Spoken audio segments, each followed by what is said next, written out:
Mayroon po ako natanggap sa Facebook na tanong at gusto ko i-share sa inyo. Sabi niya, pagod na po ang faith ko kasi puro trials ang buhay ko. I always pray but do not receive favorable answers. I work very hard but always fail. Sabi nila, trial and testing lang daw to. Mag-submit lang daw ako sa God's will. Talaga pong nagsasawa na ako sa trial at pagtitiyaga sa God's will. Bakit po ayaw akong sagutin at bigyan ng success ng Diyos? Nakakadisillusion na ang faith na to. Sabi niya. Nalungkot ako sa natanggap kong mensaheng ito at hindi ito una o huling beses ko natanggap yung ganitong tema. Marami talagang nagtatampo pa sa Diyos. Dahil sinisisi nila ang Diyos, namatay ang nanay nila, may cancer sila, nakunan siya, hindi natuloy ang kasal, etc. etc. Ang ating pag-aaral ngayon, kalooban ba talaga ng Diyos ang paghihirap mo? Talaga bang inassign ka ng Diyos na magdusa at kagustuhan ng Diyos ang nangyayari sa iyo ngayon? Ama, salamat dahil kayo'y kaliwanagan. At ngayon, yung liwanag na yan ang aming hinahanap. Paliwanagin yung aming isip nang maunawaan namin ang hiwaga ng mga nagaganap sa aming buhay at mailagay namin sa lugar ang aming mga expectation, maging ang aming mga reaction sa nagaganap sa paligid. Teach us. Forgive us our sins. Give us a clean slate on which you will write your truth. Forgive us our shortcomings. Punuan niyo po ang aming mga kakulangan at ngayon, bigyan niyo kami ng liwanag. Kayo ang siyang mangusap, tinig niyo lamang ang siyang manaig, at nawa, Panginoon, pagalingin niyo ang mga damdamin, ang mga karamdaman ng aming puso, at palakasin ang aming pananalig. Inaalay namin sa iyong oras na ito ang aming atensyon. Teach us, akayin niyo po kami. Sa ngalan ng iyong anak na si Jesus, nananalangin kaming umaasa na tatanggapin ang aming hinihiling. Ano po ba ang pinagmumulan ng dismaya sa God's will? Bakit maraming nawawala ng gana, nadidisillusion? Una, maling katuruan. Maling paniniwala na personal na sinasadya ng Diyos ang kaliit-liitang nangyayari sa buhay ng tao. Yung bang sabing, sinadyang gawin sa iyo ng Diyos yan. Ini-assign ka na lagi nalang mabigo sa pag-ibig. Pinag-iinitan ka ng Diyos, dinadagukan ka ng langit, dinadaganan ka ng mga anghel. Ito isang pag-aakalang bawat nagaganap sa buhay ay itinakda ng Diyos. Naka-assign po ba ako maging old maid? Talaga bang nakatalaga akong lagi na lang malugi, mabigo? Yung bang pag-aakalang bawat hindi nagaganap sa buhay mo ay ipinagkakait ng Diyos? Bakit ayaw ako ng Diyos magtagumpay? Ba't ayaw niya akong pumasa sa board? Pag inakala natin na lahat ng nangyayari ay ginagawa ng Diyos at hindi nangyayari, ipinagkakait niya, nagiging tuloy God ang dapat sisihin. Yan ang attitude ng maraming tao. Walang katwiran ang paniniwalang ito. Labag ito sa matuwid na karunungan. Dahil hindi bawat sandali ay nagpapasya ang Diyos kung ano ang mangyayari at hindi mangyayari sa mundo. Pagka nadulas ka sa gilid ng isang mataas na building at nandun ka sa labas, hindi na kailangan magpasya ang Diyos na ihulog ka. Mahuhulog ka. Pag lumulon ka ng blade, hindi na kailangan magpasya ang Diyos na mahihiwa ang lalamunan mo. Mahihiwa yon. Pag naglakad ka sa isang napakadilim na kalye, oras ng gabi kababae mong tao, hindi kailangan magpasya ang Diyos na mapariwara ka. Pwedeng mangyari yon. Kusa at mag-isang umiinog ang mundo. Hindi na kailangan magpasya ang Diyos every minute kung uulan o araw. May batas na ang kalikasan. Hindi na kailangan magpasya ang Diyos sa pagka nakakain ka ng marumi, masisira ang tiyan mo. So lahat ng nasisira ang tiyan ngayon, let's say, 10 million people around the world, isa-isang pinagpasyahan ng Diyos na masisira ang tiyan ng 10 milyong tao na yon. Pinamamahalaan ng sangnilikha ang sarili niyang buhay. Umaandar ang mundo, ang mga planeta, sa mga nakatakda ng mga batas. Hindi na kailangang utusan ng Diyos na sumikat ang araw at lumubog tuwing gabi o umikot ang mundo o lumabas ang buwan. Minsan lang niyang inutos yun, umaandar na yun na automatic. Ayaw mong ma-sunburn, maglakad ka sa gabi, huwag sa araw. Ayaw mong mabasa, huwag kang pumunta sa ulanan nang wala kang payong. Ayaw mong umulan sa kasalan mo, huwag kang magplano ng tagulan. Tapos dasal ka ng dasal sa Diyos na huwag umulan. Matagal na niyang inuto sa paghunyo, maraming ulan. Huwag ka dun magtapat ng kasal. O ang gawin mong trahe de boda, kapote. Nagsasariling umiiral ang mga batas kalikasan at batas espiritual. Ang kailangan, malaman mo kung paano yun umiiral. Ang tinikling, ang singkil, para hindi ka maipit ng kawayan, alam mo ang bilang. Sa tinikling, open, open, close. Open, open, close. Pag mali ang hakbang mo, maiipit ka. Kaya sinasayaw natin yan bilang redemptive dance. Ang itinuturo, sumunod ka sa nakatakdang batas na hindi ka maipit. Ganon din ang buhay. Mali ang timing ng pasok mo, mamamaga talaga ang mga bukong-bukong mo kaiipit. Pero yung tama ang pasok, hindi siya maiipit. Minsan lang sa panahon ng paglikha ng ipinwesto at pairalin panghabang panahon ang mga batas na ito ng buhay. Hindi na yan iniiba-iba pa. Kasama dyan ang paraan kung paano ang isang sinuko ba iinog, mapapanatili, magtutuwid, magkukumpuni at magpapagaling sa sarili. So matagal lang inutos na pagka inubos mo ang mga ahas, dadami ang palaka. So may balance dapat ang nature. Iniutos na sa kalikasan na pag inubos ang puno, walang ugat na hahawak sa mga lupa, guguho ito pag umulan. So, nakatira ka sa gilid ng bundok na kalbo, huwag kang magdasal na huwag kang matabunan ng landslide. Either mag-reforest ka o huwag ka dun tumira. Dasal ka ng dasal, pastor ka pa naman, tapos natabunan ka, tapos mo, Diyos ko, bakit po yung pastor natabunan? Nakatakda na, naguguho yung lupa pag nalusaw sa ulan. Bilang isang pastor o Kristiyano, ang number one mong duty, sundin ang batas ng kalikasan at huwag kang humingi ng exemption. Kaya iba nadi-dissolution. Bakit po yung tiyo kong pastor magbimisyon, lumubog sa dagat? Tag-ulan, malakas ang alon, nung tumawid siya, malakas talaga ang chances na lumubog siya kahit pa siya ang pinakabanal na tao sa balat ng lupa. There are laws of physics, mathematics, chemistry, laws of energy, gravity, ecology, biology, astronomy, etc., etc.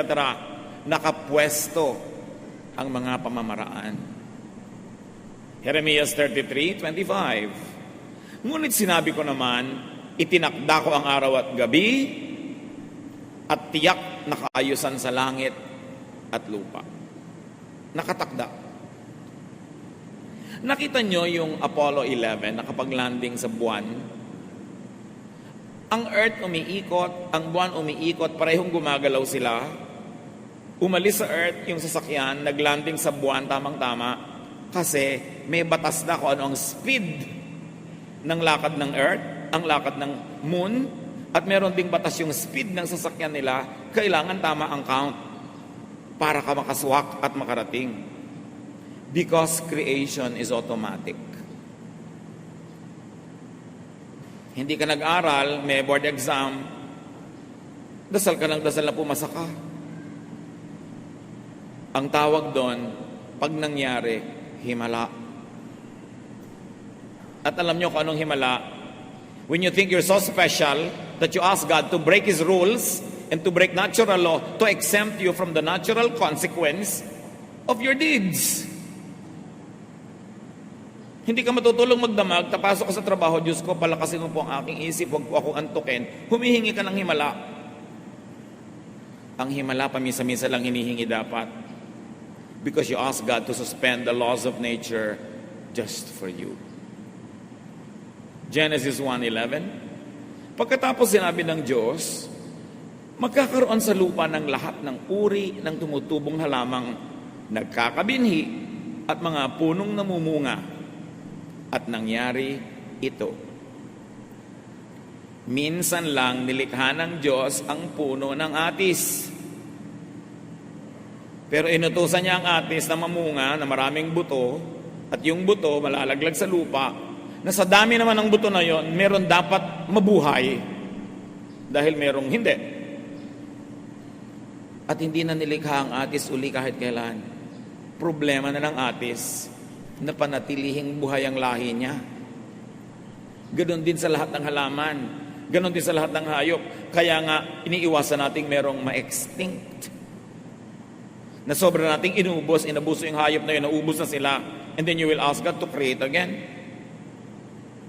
Ang lahat ng nilikha ng Diyos, merong self-reproduction, self-perpetuation. That's why you have pollens, birds and bees, sexual and asexual reproduction. At kaya din ang tao, sobrang sidhi ng sexual desire. At hindi yun masama, basta nasa tamang ekspresyon. Kasi ayaw din naman ng Diyos na mag-ubos ang tao. Ang hirap yatang mag-sex, kaya kailangan masarap. Kasi kung wala yung pleasure, edi sino magpapagod? Edi naubos ang tao. Kaya batang-bata pa lang, grabe na, nabubuhay na yung mga sexual desire, tapos dinidemonize mo. Utos yun ng Diyos. Nakatakda. Kasi every species will have to reproduce itself.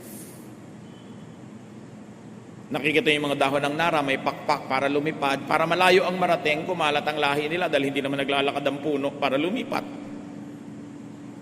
Yung mga hindi matataas ang sanga para liparin ang hangin ng mga buto nila at makarating ng malayo, nasa lupa lang, mga amorseko, kumakapit sa mga paa natin, sa paa ng pusa, paa ng aso, para mailaglag sila sa isang malayong lugar. Lahat gumagawa ng paraan. Ang buko, ang taas-taas, edi pag nalaglag, mababasag, kaya ang kapal ng bunot.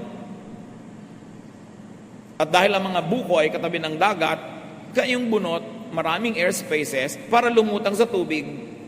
Maglalakbay ngayon, dala-dala ng alon, edi mauuhaw yung buko. Kaya may baon tubig. Tapos ikaw naman, binubuksan mo, iniinom mo yung tubig niya. Kaya ang mga puno, ang mga mansanas, may makakapal na mga laman, para paglaglag ng buto, kung wala mang makapit ang lupa agad, yung laman na yun mabubulok agad, yun na ang lupa niya, yun na ang kakainin niya. Kanya-kanyang paraan. Yung mga buto na hindi makarating sa malayo, tinutukan ng ibon, kakainin ng ibon yung laman, hindi naman niya kayang tunawin yung buong shell ng balat na yon. Pag ipot niya, malalaglag na yung buto sa malayo at may kasama pang fertilizer agad. Para-paraan yan. Ngayon, kung hindi ka gagawa ng paraan, ang hina-hina ng loob mo, lalampalampa ka, malilipol ka, sorry. Huwag kang magdasal na buhayin ka ng Diyos. Dapat buhayin mo sa sarili mo. Inilagay na ng Diyos yung kakayahan para ka mabuhay. Tingnan nyo yung mga hanap buhay, walang hanap buhay, paano nabubuhay? Nagiging linta. Sinisip-sip ang dugo ng ate, dugo ng kuya, dugo ng asawang may trabaho. Pero hindi naman yata magandang maging linta kung tao ka. Kanya-kanya. Mangangaral, isapito.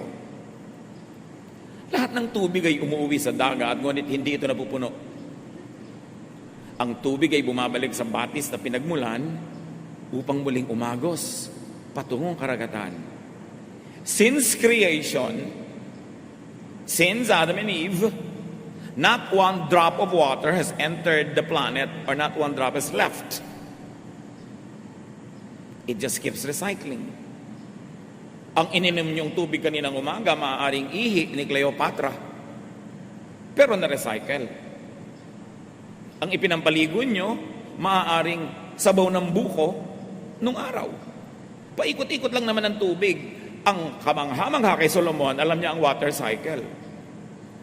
Alam niyang yung tubig na pumupunta sa dagat, nag-evaporate, umuulan, bumabalik doon sa mga bundok, nagiging batis muli, babalik na naman sa dagat, pabalik-balik lang. There is natural balance. Kailangan ang mga nilalang ay makibagay. Makiayon, hindi lumaban sa kalikasan.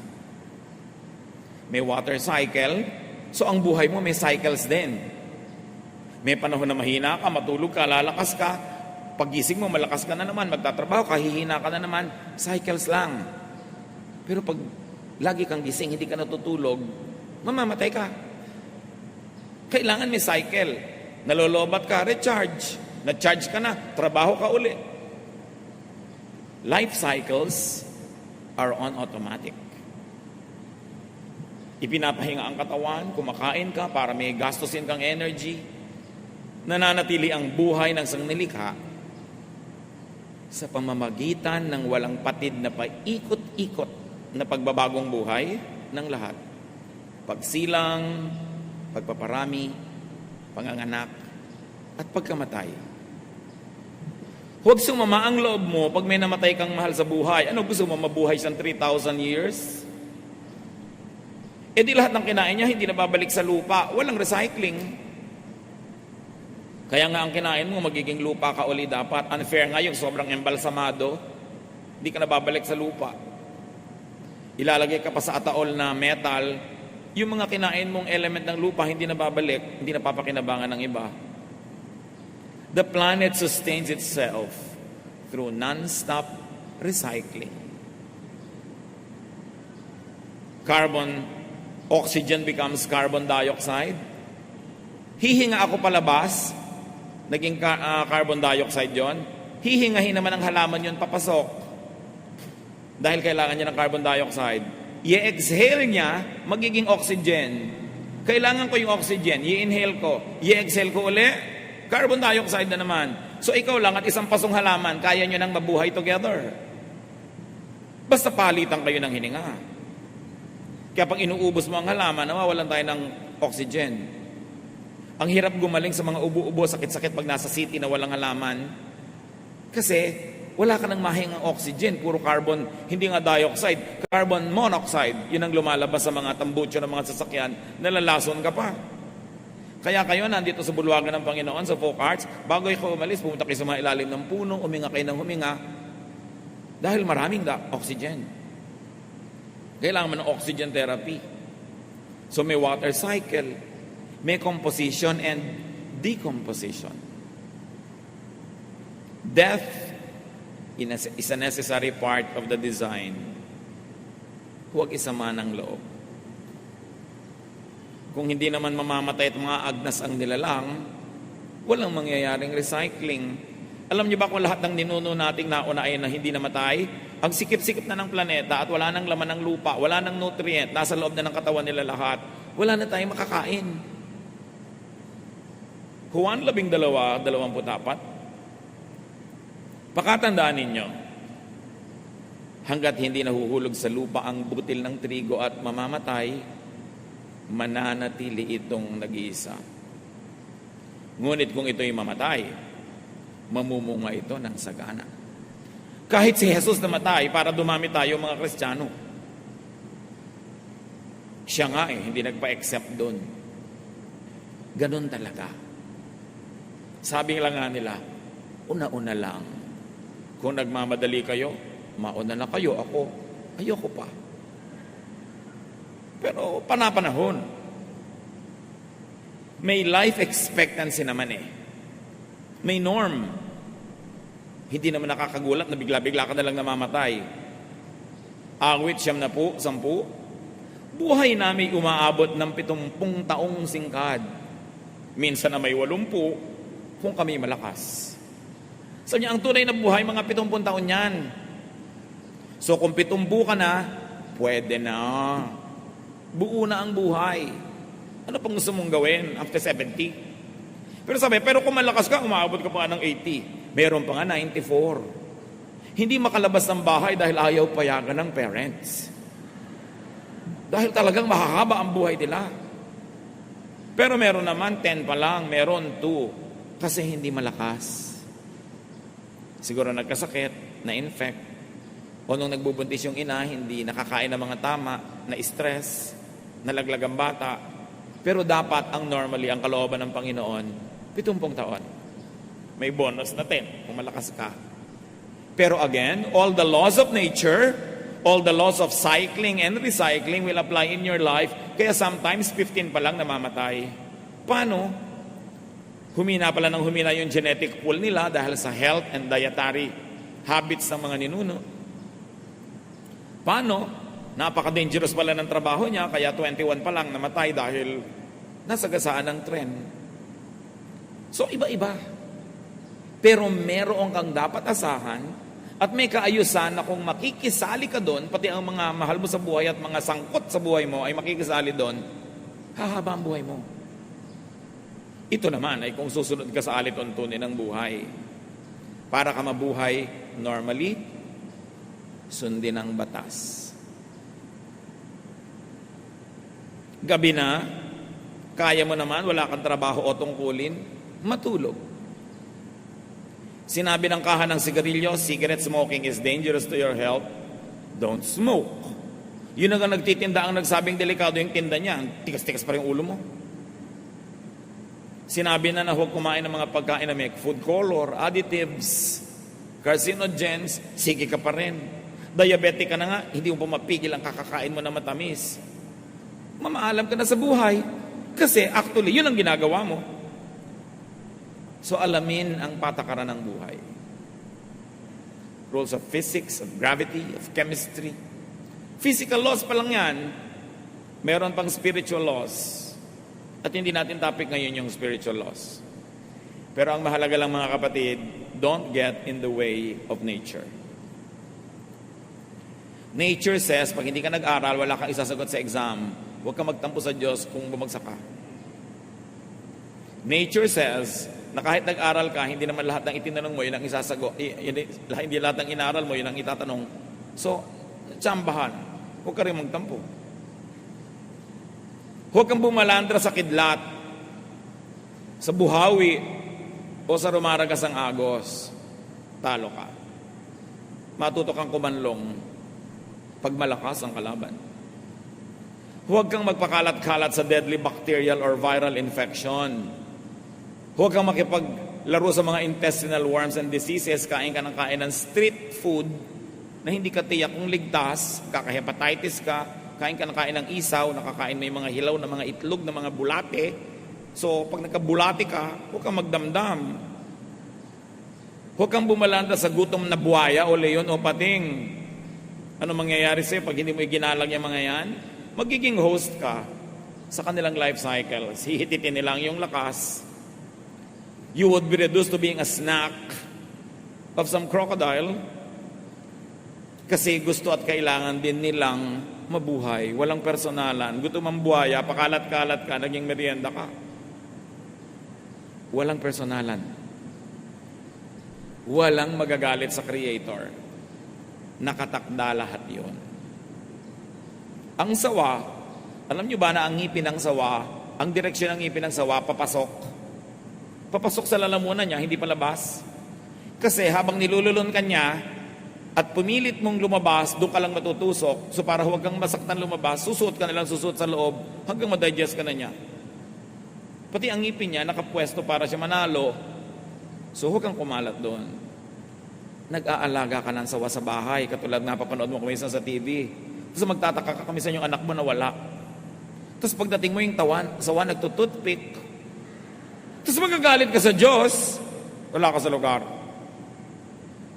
Ano mang nagaganap ayon sa batas ng kalikasan ay maituturing din kalooban ng Diyos. Kahit hindi nakabuti sa iyo. Kasi nakabuti naman sa leon.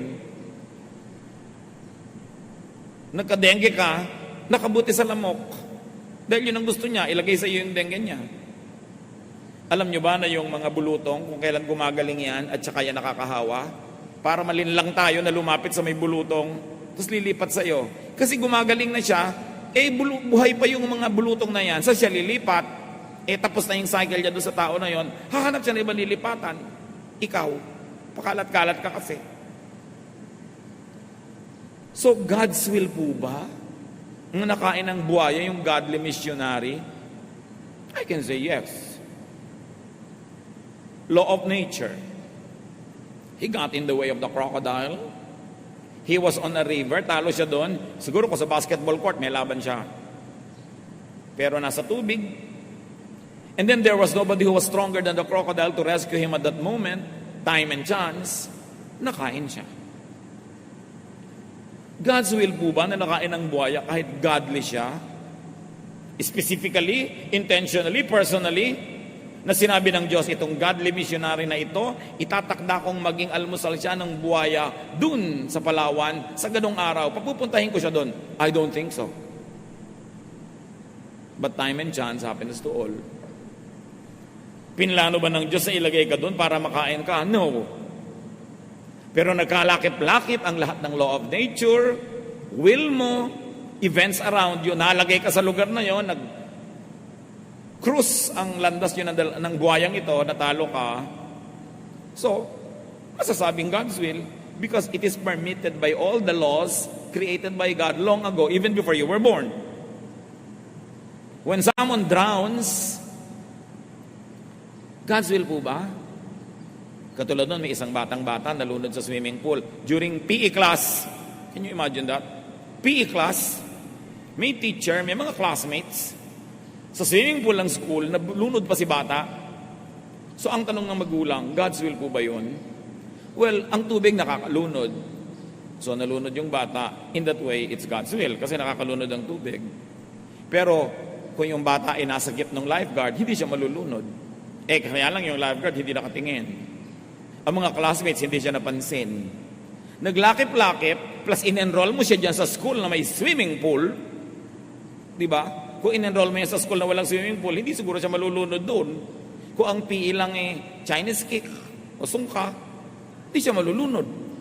So lahat yan nagdugtong-dugtong. So huwag mo sisihin ng Diyos. Ang daming nagsang-ayunan na laws of nature, human will, circumstance, para yan maganap. But it is not God's active will. If active will means pinlano ng Diyos na lunurin ang anak mo sa swimming pool, hindi niya gagawin yun. Kaya lang, hindi naghimala ang Diyos. Kasi may law of nature. Mabigat yung bata. Yung buoyancy niya, hindi na kaya ng tubig. Lumubog siya, walang naging himala. Nature took its course. And 99.99% of the time, nature takes its course. Walang himala. At hindi kasalanan ng Diyos na hindi siya maghimala. Kataka-taka nga pag naghihimala siya. Why God will break His own laws? It is simply God's passive and permissive will. The laws of His creation allows it to happen. Will po ba ng Diyos ang mapangasawa ko, drug addict? Nanliligaw pa lang sa'yo, adik-adik na. Hinihulog-hulog mo yung loob mo. Nakipag-date ka, napangasawa mo, tapos itatanong mo kung will of God. Will mo yon, kaya lang pinayagan ng natural law, so it happened. Indirectly, it is the will of God, but directly, no. God did not decide na ang mapapangasawa mo yung adik na yun. Ang laki-laki ng factor mo. Ang nagaganap ay bunga ng masalimot na talastasan ng mga batas kalikasan, sariling gawa ng tao, mga likas na kaganapan, at pag-iral ng mga batas espiritual. Nagsasama-sama yon para ang isang bagay ay maganap. Mangangaral walo-walo, kung paanong di ba pipigil ng tao ang hangin, gayon din hindi niya mapipigil ang pagdating ng kamatayan. May mga hindi napipigil, pero merong napipigil at may nade-delay. Pero kamatayan, usually nade-delay mo yan. Kung naaalagaan mo yung sarili, nakakabili ka ng gamot, naiiwas ka sa mga further complications, may laban ka ng konti. Pero kahit nga mga pharaoh sa Egypt, mga emperor sa Roma, mga presidente ng mga bansa, namamatay eh. Hindi talaga siya naiiwasan, so tanggapin. Huwag magtampo. Bakit po kaya lagi na lang kong bigo sa pag-ibig? Bakit ako ginaganito ng Diyos? Pero pag sinuri niya ang kanyang sarili, lagi naman pala siyang naa-attract sa butangero. Lagi palang naa-attract siya sa may mga bigote na mga ganito at ganon. Bakit po kaya ako laging nalulugi sa negosyo? Yung pala pautang siya ng pautang nang hindi naman niya binibigyan ng credit investigation o background yung papautangin niya. Bakit po kaya ako inaapi ng mga kamag-anak ko, lagi na lang ako hinihingan? Palabigay ka kasi, di ka tumatanggi. Merong kadyang role. God's will allows drowning to happen, but God will not cause you to drown. Factoring free will, cause and effect, gravity and other laws of physics, it is possible for you to drown, but it is also possible for you not to drown. God's will also allows drowning to be prevented. Like, nahulog ka sa tubig, marunong ka naman palang lumangoy, o di na-prevent. Humans make decisions, but the law of ignorance and mistakes, also part of creation, could take effect and lead to disaster. In fact, your disaster could be the bacteria's opportunity. Your death could be the lion's meal. Depende lang kung sinong tumitingin. Mangangaral, 6:12. Sino ang nakaalam kung ano ang mabuti sa taong nabubuhay sa maikling panahon at pagkatapos ay mawawalang tulad ng anino? Oo nga naman. Maraming unknown. Kaya ang tao dapat hanggat maaari, damihan niya yung alam para maiwasan niya ang mas maraming pagkakamali. Tapos meron pang law of chance. Ibang tsamba-tsamba. Mga Kristiyano, takot na takot sa word. Tsamba, swerte, luck, ayaw pa ng potluck, gusto, pot bless. Mangangaral, 11 hanggang 12. Ito pa ang isang bagay na napansin ko sa mundong ito. Ang mabilis ay di siyang laging nananalo sa takbuhan. Ni ang malakas ay laging nagwawagi sa digmaan. Ang matatalino ay di laging nakakasumpong ng kanyang mga kailangan. At di lahat ng marunong ay yumayaman. Napapansin ko rin na di lahat ng may kakayanan ay nagtatagumpay. Lahat ay dinarat na ng malas. Hindi alam ng tao kung kailan ang kanyang takdang oras. Siya'y tulad ng isang nasusukloban ng lambat. Siya'y tulad ng isang isdang nasusukloban ng lambat at ibong nahuhuli sa bitag. Ang tao ay parang nahuhulog sa patibong sa biglang pagdating ng masamang pagkakataon. So niya, hindi lahat may reason, hindi lahat logical. Sabi niya, sa hinabahaba ng buhay ko at sa tinatalino kong ito, sabi ni Solomon, napansin ko na yan. Hindi lahat ng mabilis tumakbo mananalo sa karera. Hindi lahat ng marunong magkakapera. Hindi lahat ng first honor ng buong elementary niya magtatagumpay sa karir. Sabi niya, alam niyo, tsamba-tsamba rin eh. Malas-malas, swerte-swerte. Huwag na kayo makipagtalo sa malas at swerte. Nasa Ecclesiastes talaga.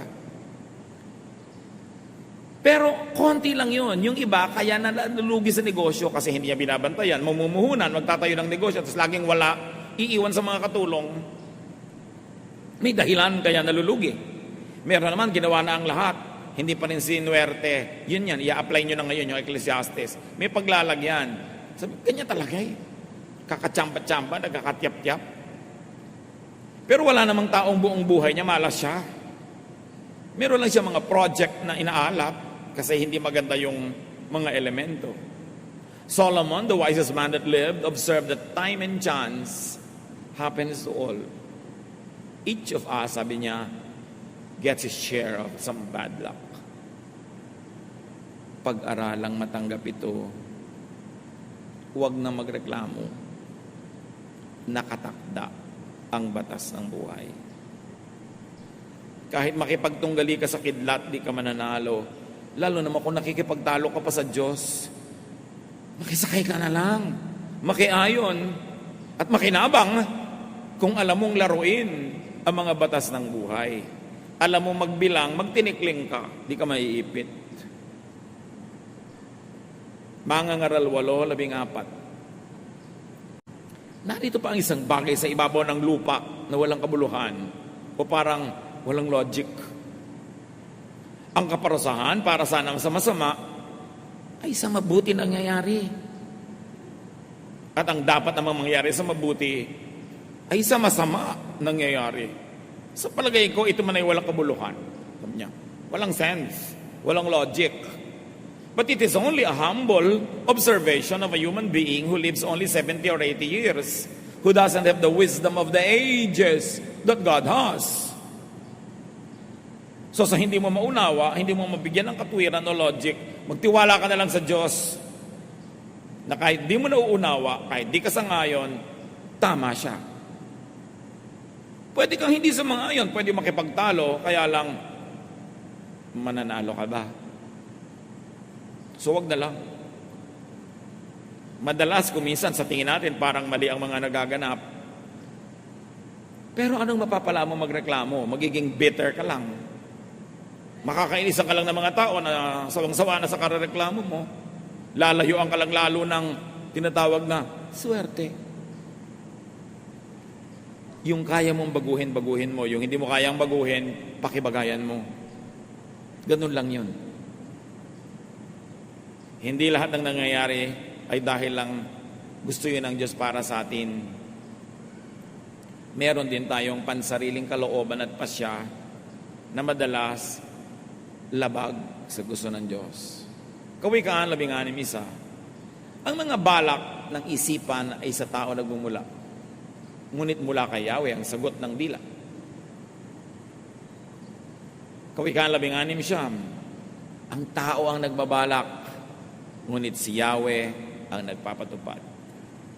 Pero tatandaan nyo, dahil binigyan tayo ng Diyos ng free will, pansariling kalooban, meron ding effect sa nangyayari sa atin yung desisyon natin kahit at the end of the day, desisyon ng Diyos ang mananaig.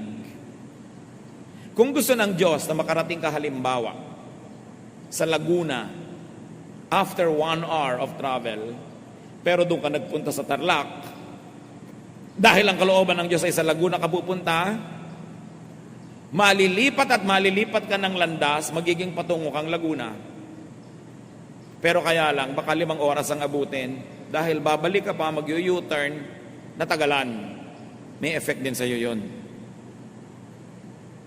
Kaya ang mahalaga, sa simula pa lang sumusunod ka sa kalooban ng Diyos, para walang sayang na pagbalik doon sa tama, dahil pumunta ka muna sa mali. Sayang oras. Parang lumiko ka sa isang maling kalsada, ang tagal-tagal na, tsaka mo na-realize mali ka, babalik ka, makakarating ka rin naman sa pupuntahan mo, kaya lang na-delay ka na. O naubusan ka na ng gasolina, hanggang doon ka na lang. Hindi ito ibig sabihin personal ang pagpapasya ng Diyos sa bawat nangyayari sa buhay natin. Ang tinatawag nating pagpayag ay ayon sa nakatakdang batas na kanina pa natin pinag-uusapan. Hindi kailangang magpasya ang Diyos, halimbawa, na malaglag ka dyan sa sahig, kung ang inupuan mong silya ay marupok at mas mabigat ka kaysa sa kaya niya. Hindi na kailangan sabihin ng Diyos, papahulugin ko siya. Natural na mahuhulog ka. So tinitingnan mo, ito bang inuupan ko, kaya ang bigat ko? Rules automatically apply. When set rules are broken or suspended by God to effect an exemption, to accommodate a selfish prayer, to yield to someone's vanity, you have a miracle. May himala. But selfishness and vanity dito, ang ibig natin sabihin is my personal wish and momentary pleasure is more important than universal law, order, and balance. Lord, gusto ko sana na mangyari ito. Pero hindi yun talaga ang nakatakda kung tutuusin all the rules of the game. Selfish. You ask God to suspend the laws of nature to accommodate your vanity. May kani-kanya rin kalooban ng ating kapwa-tao. Madalas, nagtutunggali ang mga kalooban nila at kalooban natin. Para tayo mga bola sa billiard table, nagbabangga-banggaan, balak mong pumunta doon sa lugar na yun, pero binangga ka ng ibang bola na ibang direction mo, kasama yun. Ang tinutuloy mo sa buhay, pero ang napangasawa mo, hindi, dahila ka rin niya pababa. Ang ganda-ganda ng balak mo sa buhay, pero ang magulang mo, nagpabaya, hindi ka sinuportahan, na iba, kasi nagkaka-apektuhan tayong lahat. Part pa rin yun ng natural law. Apektado tayo ng pagsunod natin sa kalooban ng Diyos, sa kalooban natin, at apektado din tayo sa umiiral na kalooban ng kapwa natin na may kapangyarihan para tayo maapektuhan. Pero hindi natin nadadaya ang Diyos pag hindi natin siya sinusunod. Galatia 6:7, huwag ninyong akalaing madadaya ninyo ang Diyos. Kung ang ano ang itinanim ng tao, yun din ang kanyang aanihin. So gusto mong umani ng mabuti, natural law, magtanim ka ng mabuti. Ganun lang yun. Sumali ka sa chismisan, huwag kang magtaka mamaya kung bigla kang nadamay sa gulo. Sumali ka. So, bumalik tayo sa tanong kanina. God's will ba na ikaw ay mabigo? Masaktan? Mahirapan? No. Jeremiah 29:11, for I know the plans I have for you, declares the Lord. Plans to prosper you and not to harm you. Plans to give you hope and a future. Yun ang God's perfect will. Pero nangyayari yun kung yung will niya lagi ang nasusunod every detail of the way. His will expressed in His Word, His will expressed in moral law, and His will expressed by natural law, plus your will yielding to that will, and the will of people who affect you yielding to that will, mangyayari yun. Madalas yun nabibigo dahil somewhere along the way, somebody does not obey God. God's will is everything permissible to happen within the life systems God designed, including inputs from nature, other living beings, design of each creature, including capacities, gifts, tendencies, natural desires, and reactions due to genetic dictation. Verbatim ko yan inilagay sa notes nyo dahil yan ang isinagot ko doon sa Facebook sa tanong. Further, God's will is whatever could be achieved employing human personal will, which God created and allowed to make choices. Reviewin nyo na lang mamaya kung nosebleed. Diba? God's will is anything that could result from the interactions of all these elements of life. The possibilities of God's will are nearly infinite as God Himself. While it is possible for the divine to make specific calls to some specific creatures for some specific purpose at specific time frames, that kind of imposed God's will is not typical and definitely not the rule for all. Except for the above, there could be not one specific destiny for anyone. Like one specific pre-chosen life partner that you have to meet serendipitously, that one suffering or happiness is God's specific will for a person. That would make us just glorified robots. We act and react to and with the rest of creation. So malawak, maraming posible. Everything in creation also acts, reacts, and interacts with everything else. Any and every fruit of such life exchanges, their combinations, sums, derivatives, compounds, mixing, remixing, etc., are all God's will. So, God's will po kaya sa akin ni Lord, itong nakakurbata kong office mate, possible, pero hindi ka naman ipinanganak para siya lang ang maging partner mo. Hindi ka ipinanganak para hanapin yung specific choice of God for you sa 7 bilyong tao sa planeta. God's general will for you is that you will be happy, productive, peaceful. So, sino ang God's will na partner mo? Not one specific name or face, but the person who will allow you and help you accomplish God's will in your life. So walang naka-assign. Yung pag God's will po ba sa akin na mag-engineering? Alam nga namang nung nalilika ka pa lang sa sinapupunan ng nanay mo, inassign ka na ng Diyos na maging engineer. Pero binigyan ka niya ng mga gifts na, let's say, ang galing mo sa math, so pwede kang engineer, pero pwede ka rin negosyante, pwede kang ganito, pwede kang ganon. Walang specific assignments. Dahil magiging robot lang tayong lahat. At ang kitid-kitid ng lalakaran mo, ang sikip-sikip ng mundo mo, dahil may specific will for you. There is a general will. How you make it specific depends on your performance. So another source of frustration,